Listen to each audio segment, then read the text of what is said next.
most of the population is consuming only 12 to 15 varieties of plant life. This variety is not enough to sustain human life. If they contaminate the food by 1%, they may make billions of dollars. These are dangerous things. On a daily basis, if we are consuming this, we will come to lots of troubles. Cognition levels can be greatly enhanced by just changing the way we eat. Rabbits were fed with very high cholesterol food. All of them had developed cardiac issues except one group of rabbits. The cholesterol content in the food did not affect them.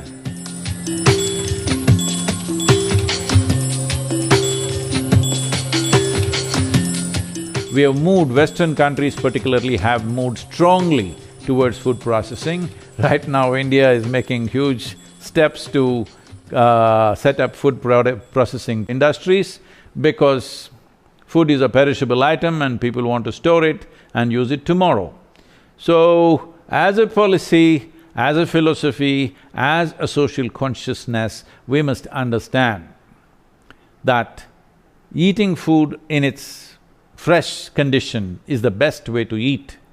But there are extraneous situations in one's lives where you could be in places where such a thing is not possible, then processed food and frozen foods are okay. But on a daily basis, if we are consuming this, we will come to lots of troubles.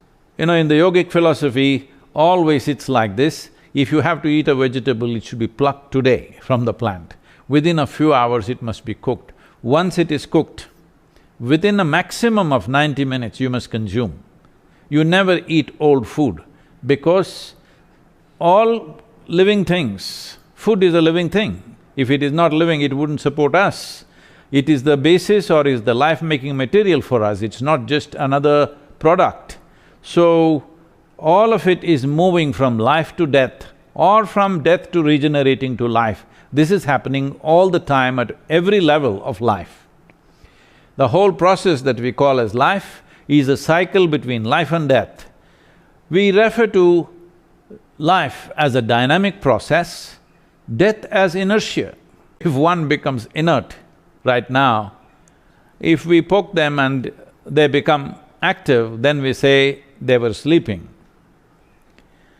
If one becomes inert, if you poke them, they don't wake up, but with lot of medical attention they wake up, then we say they were unconscious or they were comatose. But if one becomes inert and whatever we do, if they do not come back, then we say they are dead. So essentially, death is inertia. Everything in life is constantly battling between dynamism versus inertia.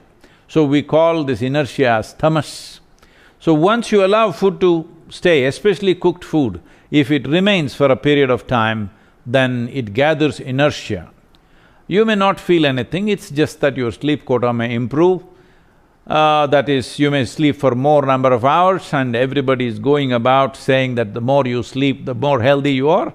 Of course because if you sleep through your life, you may be healthy, but you just may not have a life. Right now it's being recommended, everybody should sleep for minimum 8 hours for health and well-being. 8 hours means it's 1/3 of our life we must sleep to be healthy. This is lot of servicing to be done for any machine. If it's of any good quality, it should not need that much of maintenance. But right now, one important thing is, food is contaminated. When I say contamination, it is not only that it is poisoned by somebody by intent, no, it is contaminated by lacking the necessary nourishment in it, and most of the time the food that people are eating, buying from a supermarket may be a month, 2 months or 3 months old, and even they bring it home and again it stays there. And today there are many studies to show this, because I'm particularly stressing on the fresh food, because using processed food and food with very high level of inertia within it causes constipation. Today, many universities are studying this and they are saying constipation and cognition issues are very related. But there have been doctors and certain publications which we've been going about saying this Victorian idea of emptying your bowels on a daily basis is not really necessary. If your bowel movement happens once or twice a week, it is good enough. Well, these are dangerous things to say. It is just that you may not die, but everything will decline in the body if waste material stays in the body for too long. You eating highly processed food, very large percentage of meat in the food, all these things will bring constipation, and today world is suffering from various kinds of psychological derangements, and cognitive decline is a huge challenge in people over 50, 60 years of age. The neuronal regeneration and cognition levels can be greatly enhanced by just changing the way we eat, and the system will not degenerate at the pace at it will, because the regeneration process will be very high if the food has a certain level of sattva or a certain level of aliveness within itself. There is a lot of evidence accumulating that Parkinson's starts in the gut, and that the microbes have a big role in first interacting with the enteric nervous system, the little brain we have in the gut. You know, and in Alzheimer's disease it's equally complex. But there's now pretty strong evidence that these interactions between our gut and the microbes that live in it, and then you can extend this further, and the kind of food we eat and the environment where we grow this food in, that there is this connection to some of the most serious diseases that we're going to be facing in the next 50 years, because people are getting older and the prevalence rate for these chronic neurodegenerative diseases is increasing. Not only this, how we consume food also becomes an important aspect. If we do not take necessary attention as to how we address the food that we eat, this also has impact. There are some wonderful studies in some of the United States universities showing this. This is way back probably in mid-80s when they made this study, that different groups of rabbits were fed with very high cholesterol food. They wanted to see if they will develop cardiac problems and stuff. And when they checked them, all of them had developed cardiac issues except one group of rabbits. Then they started studying this group, what was so special about them. Genetically they were the same, in every way they were the same level of activity, but they were not affected. Then they discovered that one person who was feeding to this group of rabbits always spoke to them, whistled at them, talked to them, petted them, and then they gave these carrots or whatever else he gave. And these rabbits were happy. Because they were happy when they were consuming, the cholesterol content in the food did not affect them. So this is something we must know, how we address the food, because there is an intelligence within us which builds this whole body. This body and brains was built from inside. The bread that we consume becomes body and brains, so there is an intelligence like this. To be in touch with that, to address everything from that reflection will make a huge difference. So what kind of food we consume, where we consume, how we are when we consume, all these things have an impact upon food. I know only some aspects of it can be handled by regulation, rest has to be by human consciousness, but the regulation part of it is equally important, because today food is being handled by massive agencies.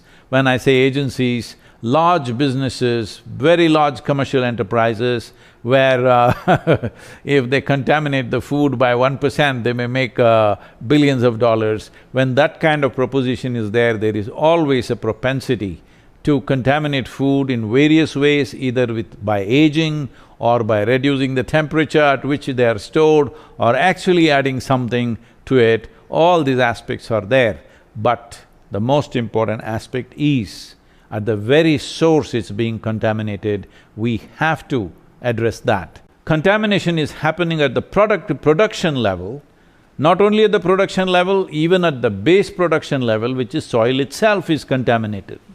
So when we have reached this point in the world where very source of our life we have managed to contaminate in many different ways or deplete in many different ways, a time has come when regulations upon food definitely should consider the way of production, the means of production and the source of production has to be brought into this ambit. Today, the nutritional value that is expected out of the food that we consume has gone down significantly, and because we are a market-ruled economy, commercial forces rule us. Because of this, the number of various types of species of plant life that we were consuming has narrowed down to just 12 to 15. Just about 100 years ago, we were consuming anywhere between 200 to 230 species of plant life. Today, most of the population is consuming only 12 to 15 varieties of plant life. This variety is not enough to sustain human life. It's come to a place, everybody has come to the conclusion that without supplements, you cannot really live because food is not good enough. Yes, one part of it is true, food is not good enough unfortunately. This is because soil is not good enough. And when soil is not good enough, we must understand soil, food, body are three variants of the same thing. They are not different. So regulators have to enhance the ambit of regulation and also raise human consciousness to become very conscious about these things so that more than regulation, if the market becomes conscious, it naturally regulates the production units in many different ways. Market rejects anything that is not well produced or is of not good quality, that is also part of it. So regulation should not just remain with making rules and regulations, it should also move towards educating the public in a large-scale public education so that regulation can happen from the market end, from the consumer end, also regulation can happen.